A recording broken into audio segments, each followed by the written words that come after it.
and I know you caught the last half of my presentation talking about better leaders, better Republicans. My perspective is we have too many Republicans too willing to lay down for the Democrats too quickly. What are your thoughts? I agree. We either need to find courage and stand up for what we believe in, or they don't believe in what they run on, right? And so they easily concede, right? You have to stand up for what you believe in and fight back. People are looking for leadership. They're looking for people who will stand up for what they believe in, will say it, will say what they believe in, and not afraid. If you're pro-life, you say you're pro-life, and you explain it. Why be afraid?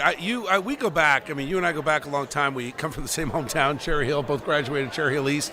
And I was thinking about back during the lockdowns and COVID, you were one of the few legislators that stood up to the governor's vax mandate that was completely unconstitutional, saying that legislators could not take their seat unless they complied with his executive orders. Totally outrageous. And you defied it. It was a wake-up call to me, to be perfectly honest. I never saw so many people who I thought were strong leaders and who had courage cave in so quickly. Yeah.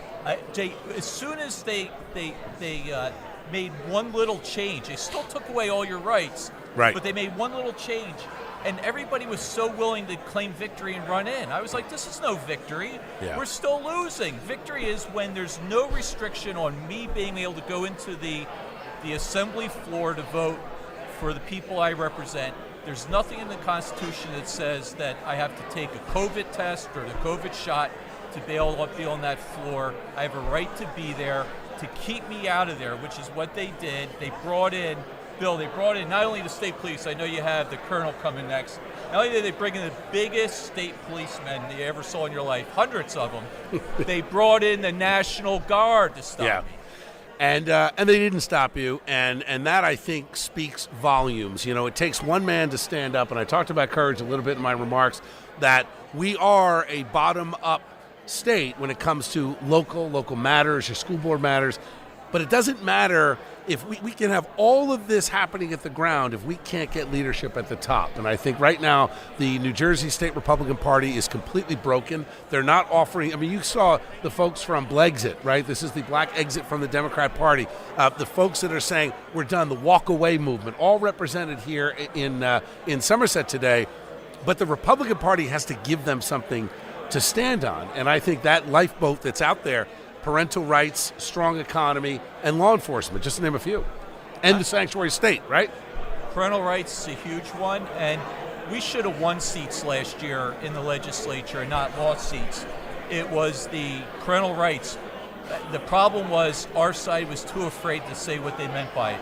They said they were for parental rights. The Democrats said they were for parental rights. What we said was we're against pornography in the schools. Right.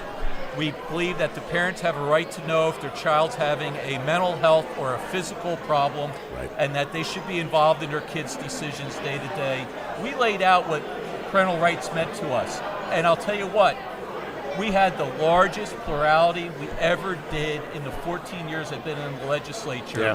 While everyone else in the state struggled, we gained ground. And the Democrats are very active in our district in increasing the vote on their side. And not only did they increase their vote, we increased ours even more. Yep. Because we told people what we stood for. We weren't ashamed of it. New Jersey can turn red if you've got strong, courageous leaders like Eric Peterson. Looking forward to all the things you're going to do ahead for this state. Thank you. Likewise. Great to Thanks, see you. Bill. Thank you. Eric Peterson, one of the guys that I've talked about when we look for courage. Now, we talk about courage. We talk about fixing the economy. We talk about public safety. We talk about the border, sanctuary state. Nothing happens unless we have strong law enforcement. First, we're going to hear from one of our sponsors, Acteon Networks, and then I'm going to bring in my next guest, my good friend who is the head of the New Jersey State Policemen's Benevolent Association, Pat Colligan. Stay tuned right after these words.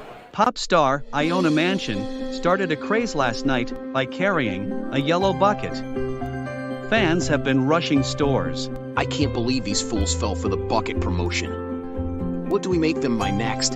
Hey, how about a surveillance special like Acteon? You fool. We don't want people feeling safe.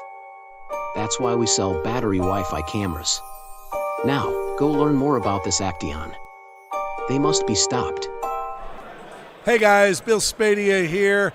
Welcome back to our streaming show, Common Ground. As I promised, we've talked about what we do to fix New Jersey. Well, nothing happens without a strong base of law enforcement. One of the speakers we heard today at a seat at the table talking about Liberty Matters here at the beautiful Palace in Somerset is my good friend Pat Colligan, who is, at least today, the president of the New Jersey State PBA. How much time you got on that retirement clock? 6.5 more hours. And that's it. You're out. That's it. I'm done. So, Pat, what was the? Let's just talk quickly. You're retired tomorrow. You're staying in New Jersey. You're digging in with us. Digging in. What do you see as far as police going forward? Recruiting in particular. You and I have had these conversations where all the disparaging stuff we hear in the news hurts recruiting. Everything in every business is cyclical, and I hope that the recruiting issue now is cyclical. The press hasn't helped us. The attacks on police haven't helped us. But I'm starting to see a small uptick. I know Colonel Callahan was on your show this morning. Yeah, I had him on from the state police. And he talked about having over 4,000 applications for the New Jersey State Police as of today. I mean, that's incredible because I was thrilled. A couple of years ago, I think they struggled to get 1,200 people. So, that number's encouraging. We'll see what happens. The defund movement has been an epic disaster. Yeah. We all see that, whether you're on the right or the left, and that's helping, people wanting to get back into the police force. Do you see, and maybe it's starting to turn, a lot of police officers now saying, I'm not so sure I want my kid to follow in my footsteps? Yeah, that was me. And 2 of them did. So, so much for listening to your parents. Yeah, well, there you go. Right? The contrarian. Where'd they get that from? It's a difficult time, and we're under more scrutiny from the legislature. We're under more scrutiny from, even the Attorney General's office. It's been a challenge to keep a smile on your face and go out there every day. Can we, and I know we only have about 2 minutes left, but I want to ask you, how damaging is it when you have the Attorney General's office getting involved in the rules of engagement? Because we've heard a lot about this, and there was a lot of talk about the chase that just happened in Florida recently. 4 criminals were killed in this. Now, they were teenagers, so obviously people get their backs up and they're upset. But they stole the car. 2 were under house arrest with an ankle. The other 2 have been accused of crimes. What do we do in this state, in your opinion, with regard to the rules of engagement for our police officers? We're supposed to be judged by a jury of our peers, right? Whether you're in court or whether you're in your job. There's a reason that I'm not on the medical review board because I don't even know how an aspirin works.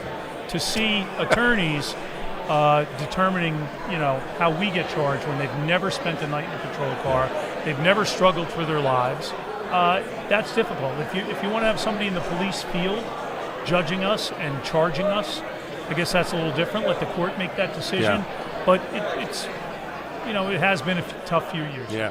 Now, it's been 11 years since our police officers had a cost of living adjustment with their pensions. Yes. 11 years. Yep. Where did that derail? That derailed by a guy named Chris Christie. Yeah. Our pension was in trouble. He formulated a pension review, a pension study, and ironically, Phil Murphy had done the previous one, and Phil Murphy said, fund the pension. Yeah. Well, you don't have to do another study to just determine to fund the pension, and Chris Christie dropped that ball, as many other Republican and Democrat governors did, and that put us in the hole. Now that particularly our pension is in a much better shape, I think that COLA will return much quicker. Yeah. But it's the new guy is going to take credit for that.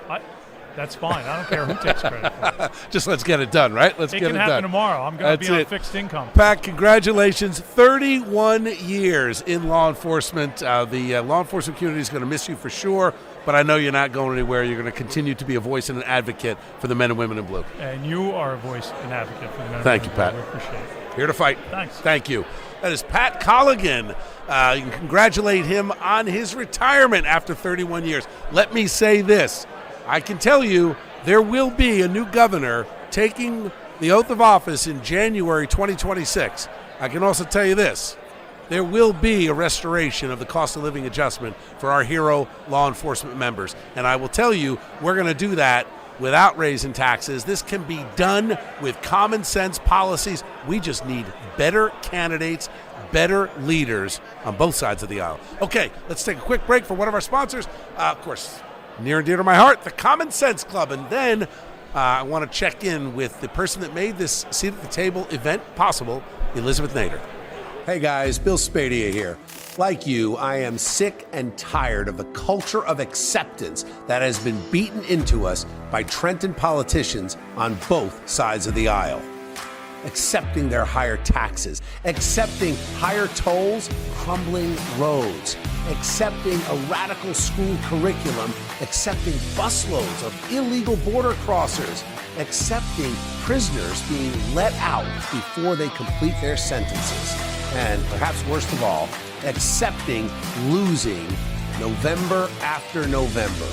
It is time to break the mentality of acceptance being pushed by Trenton politicians. We need to demand common sense policies and leaders who get it.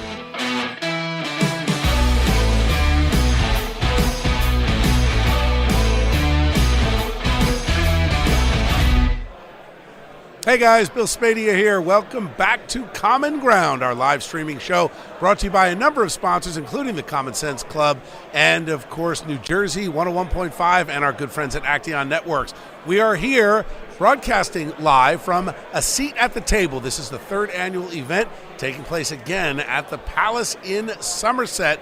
And I want to welcome Elizabeth Nader, in charge of this whole affair. You've pulled it off now 3 years in a row. How do you feel? Oh my gosh, I'm thrilled. I mean, the energy in here is incredible. Incredible. And Packed. I'm so grateful that you're here. This is your third year here. Yep. Used to you MC this, but I took it over I missed this year. emceeing it this year. Yeah, we needed you to stay on the radio. You did a great job, though. But yeah, no, it was a great day. The theme was Liberty Matters, and I just think everybody relates to it. It feels like everything right now in our lives is being challenged. What was amazing to me is that you had me speaking last, which I love. I'll kind of bring up the rear. Yeah. But the place was still packed. Right. Amazing. People stayed throughout the entire day, hearing from speakers like Gordon Chang, like Paul Teller, who we're going to meet next, like Pat Colligan.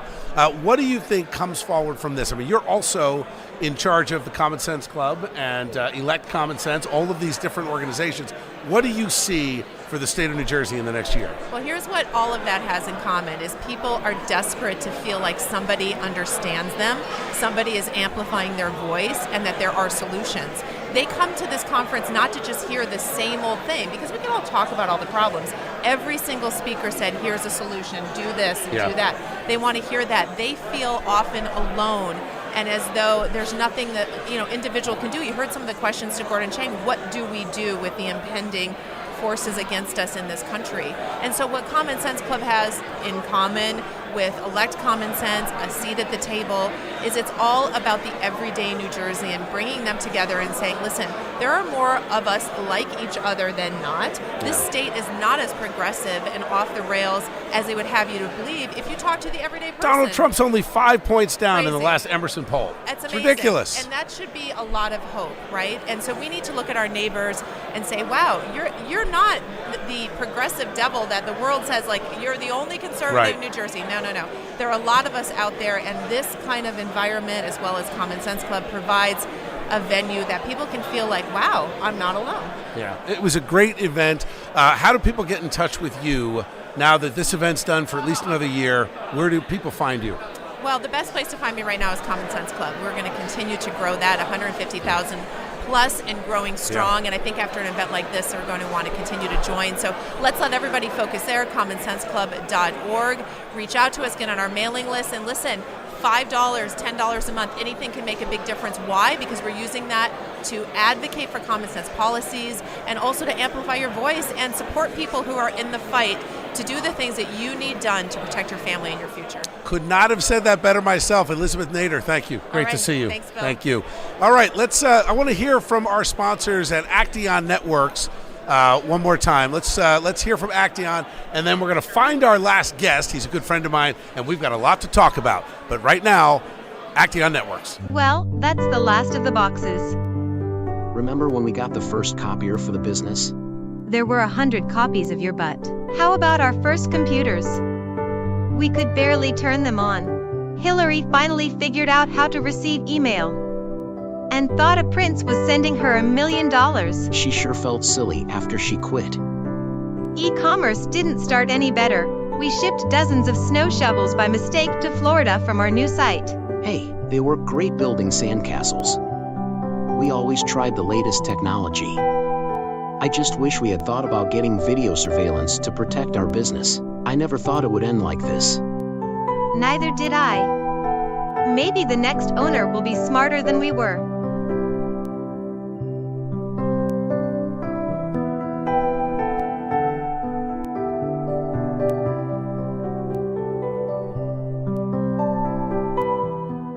Josh and Connie are dining in a noisy restaurant with their new neighbors, the Finkelsteins. Do you like singing too?